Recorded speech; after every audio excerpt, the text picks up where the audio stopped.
It's Thursday and Facebook Marketplace got me again. Another piece of crap to keep in my yard. Let's see what we got. So what we have here is an old Bobcat 907 backhoe attachment for skid steers. Don't know how old it is. Like most of them, it's been sitting for a while. I got this one dirt cheap.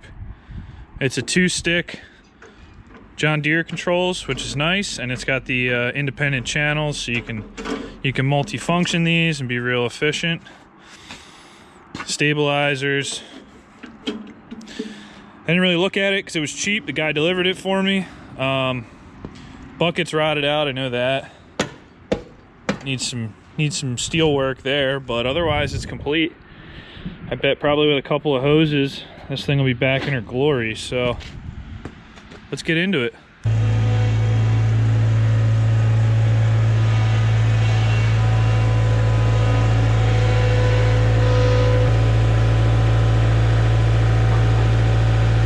First move is going to be to clean up these couplers so I can actually put power to this machine. The oil in here looks very clean, surprisingly. But the couplers are seized up and need a good cleaning, so let's do that.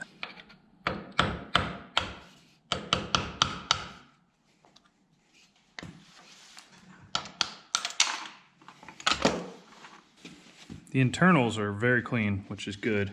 I always worry about that with older stuff. Looks like this board just needs cleaning and we'll be good.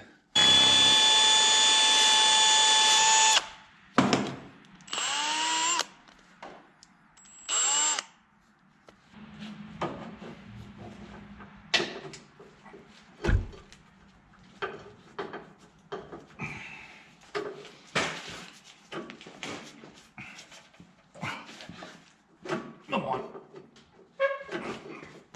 There it is.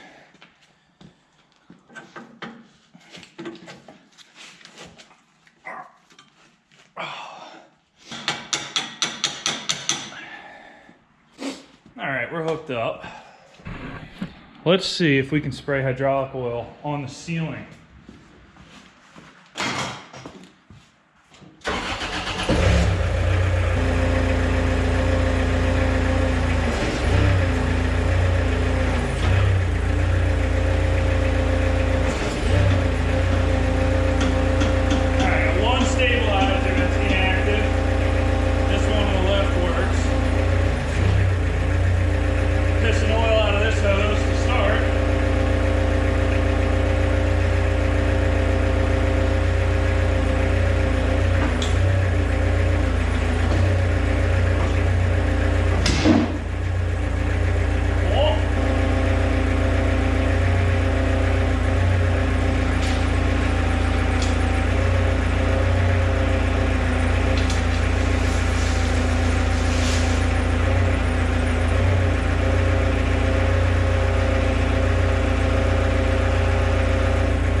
the main valve here. You can see all these linkages move the spools depending on what you do with the levers. These two center guys here are the stabilizers. So look at the left stabilizer. That works, but it's got a cheesy, kind of cheesy little linkage on it. And you'll see that this one here that I noticed wasn't working, the linkage is shot. And there she goes, she'll go up. So I need to get that spool freed up, but other than that, this valve body is good. So I'm happy about that. A little lube and a little tweaking on the lever, and that stabilizer valve's moving like it should. Okay, so I feel confident that the actual valve body is okay. We'll start with the hoses that attach to the machine. I gotta get those off and get them replaced because they're squirting everywhere.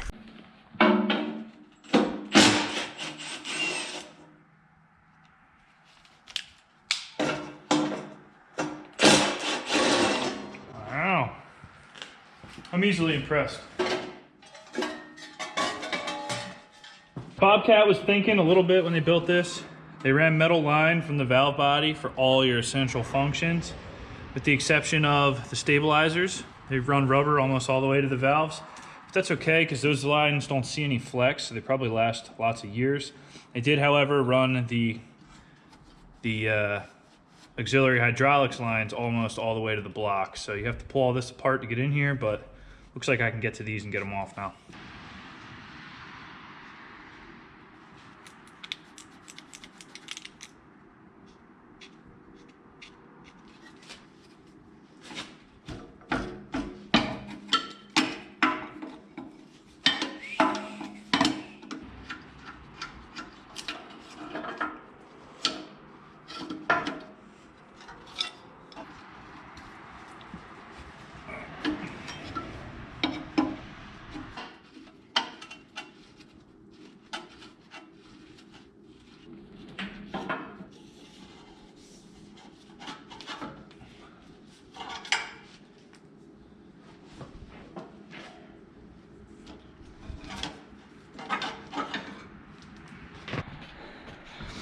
Somebody did some real, backyard stuff here, welding this together. I mean, it's definitely beefy, but it doesn't fit my machine. I don't know what it's made for, so I'm gonna chop these off. That way this isn't interfering with me, and I can pick this thing up a little easier.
Here she lie in the grass to drip dry, so she's not dripping all over the garage floor. But anyway, I'm gonna start going through the hoses on this thing, get some new hoses made up. Looks to me that we have a wiper seal coming out of this cylinder, but it's not necessarily leaking yet. Though I do suspect this cylinder to be leaking. Actually, I just saw a drip, so yep, another drip. Yeah, she's dripping.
That went way easier than I was expecting.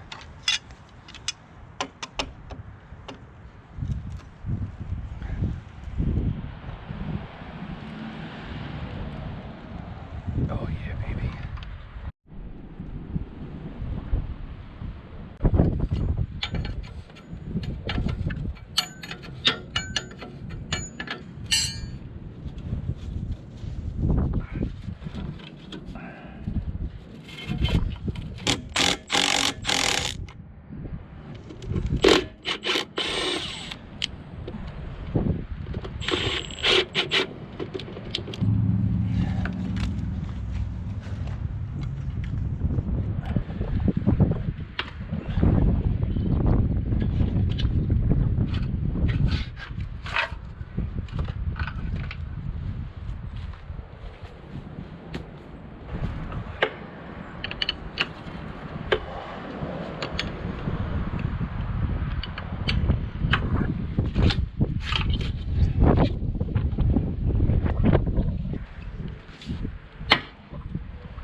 Needed to repack those 2 cylinders anyway, so now I have them out. I can get to all the hard lines in here, as well as where these rubber hoses come in. You wouldn't be able to change these with this cylinder in here, so I'm gonna pressure wash this all out again so I can see what the heck I'm doing, and then we'll get our final count on hoses. Woo! Oh man, she was squirting.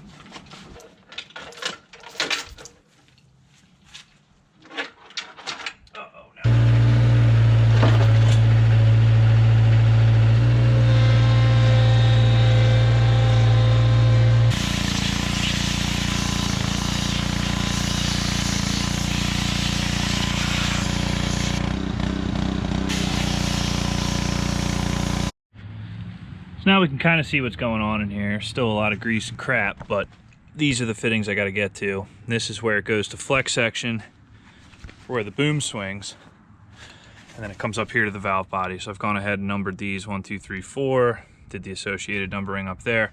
All these are the same length, so I just need to get one of these off and get 4 of them made.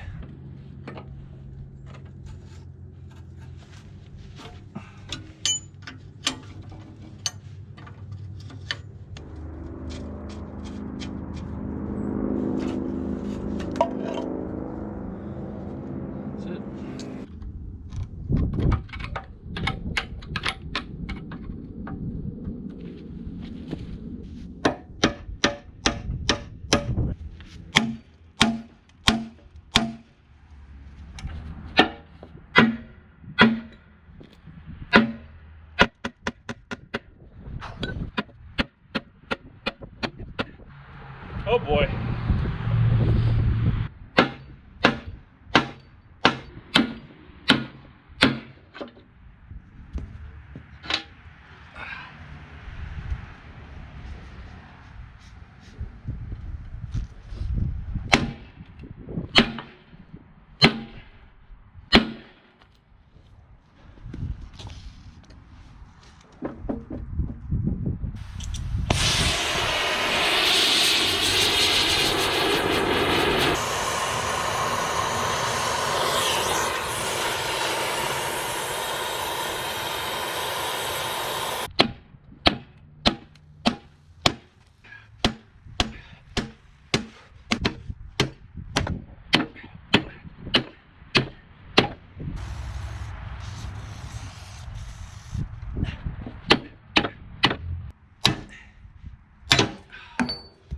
Son of a biscuit.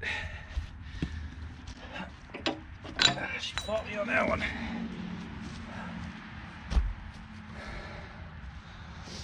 It has a grease fitting on it, by the way. No excuse there.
Jesus Christ.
Finally.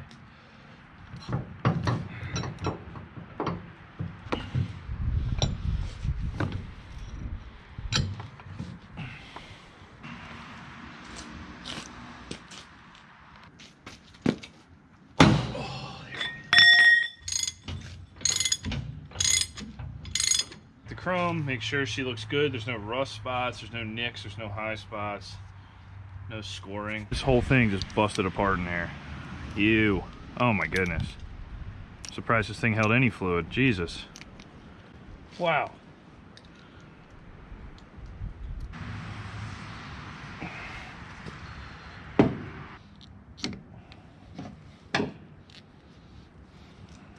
There it is.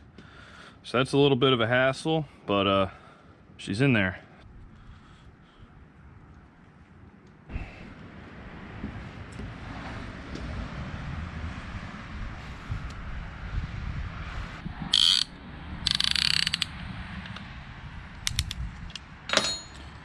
Piston ring compressor, compress that seal.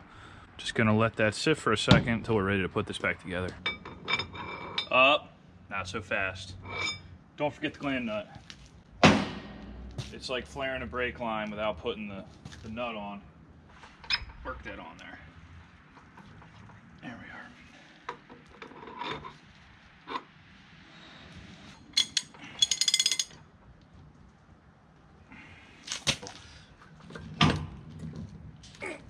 Click.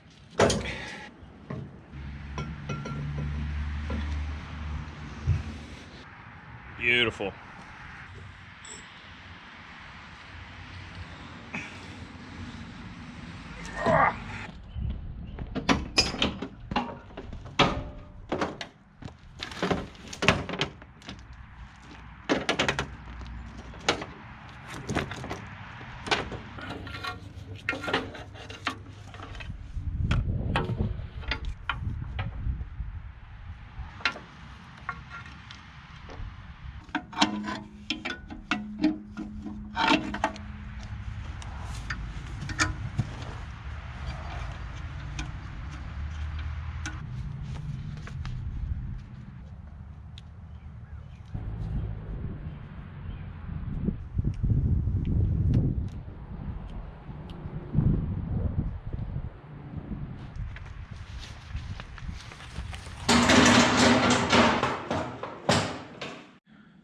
This bucket has seen better days.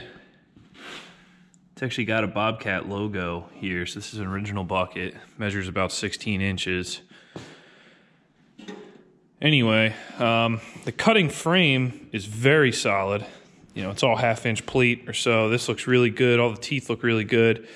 Even the bottom here is solid, but once you get to about here, she starts to get rusty. It looks like this thing was sitting with it curled all the way up, which is good, but sitting like that in a wet terrain for probably 20 years. Who knows? I mean, this is some serious rust to take a fairly stiff bucket and rot through it like that. So, gotta cut all this off.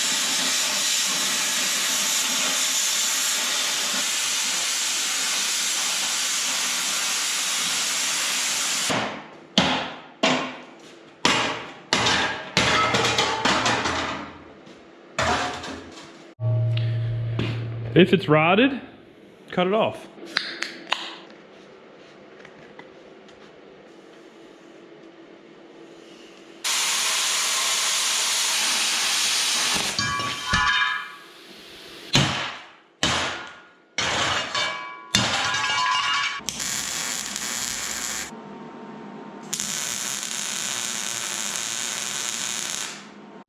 We're talking rough cut here, but it's starting to look like a bucket again. So I cut 2 of these. A little unconventional. I want to leave the diamond plate out. It's not going to hurt. Yeah, it looks a little weird, but I don't know. Maybe it'll stop dirt from sticking. It's kind of like hard facing it, but I got these raised things here. Whatever. It's a hybrid bucket. It's a spank bucket. It's a piece of crap. But I think she's going to work just fine.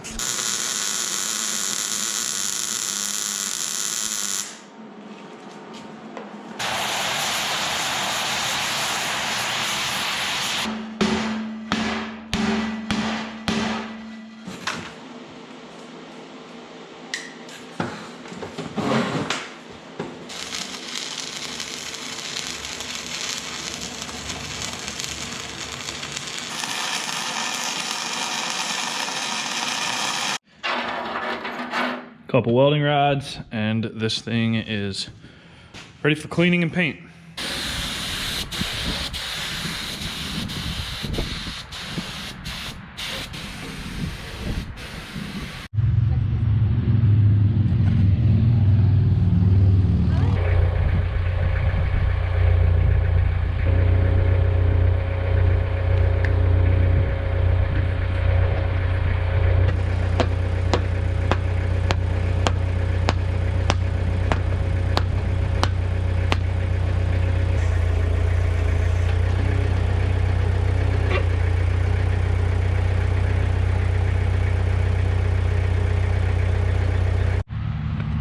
All right, this thing came together pretty nice.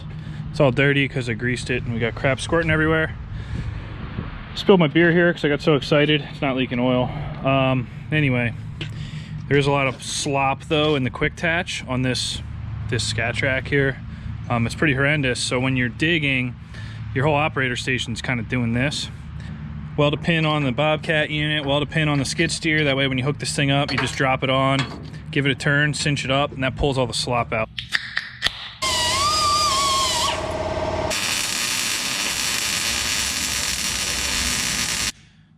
Take this, drop it on here, give it a snug.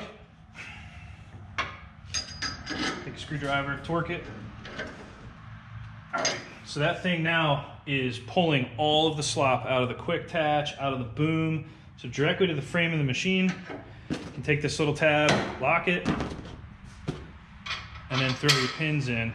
So this should only be under tension. It should never be under compression, because all the compression is still pushing through the quick attach plate, through the boom, and into the frame of the machine. All this is bound up now.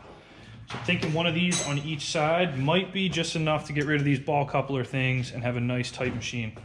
All right, this bad girl is ready for a test run. I had it out in the back just scratching around in the fire pit a little bit, but I've got a trailer full of bushes on the other side of that crappy Jeep. I don't want to get them planted today while it's still beautiful out. So let's see if this thing actually works. Gotta warn you, I don't run a backhoe often, and I'm very notchy and slow and crappy at it. So you guys can keep laughing.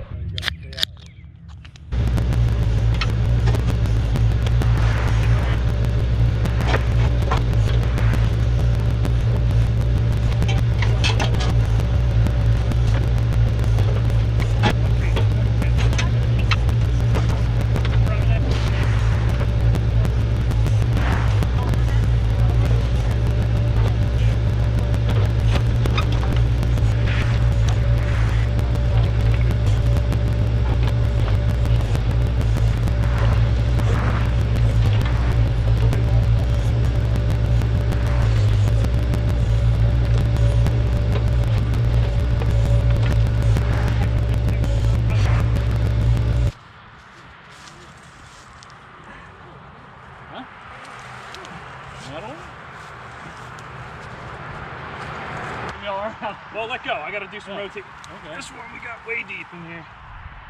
Oh,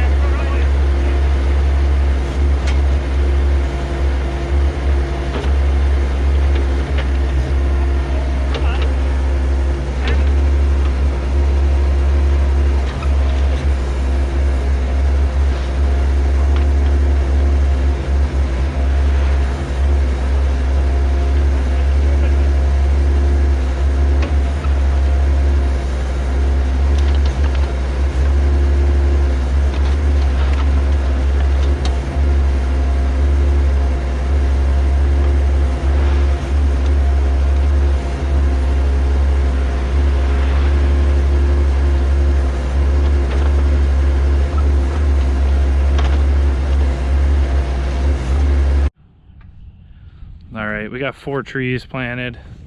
Got these for free. They're secondhand. They're totally dead on one side, but I'm thinking they're gonna come back to life and be great.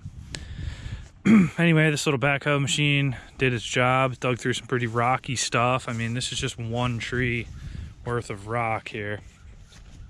It's a size 12 on there. It's pretty rocky terrain I live in here, so.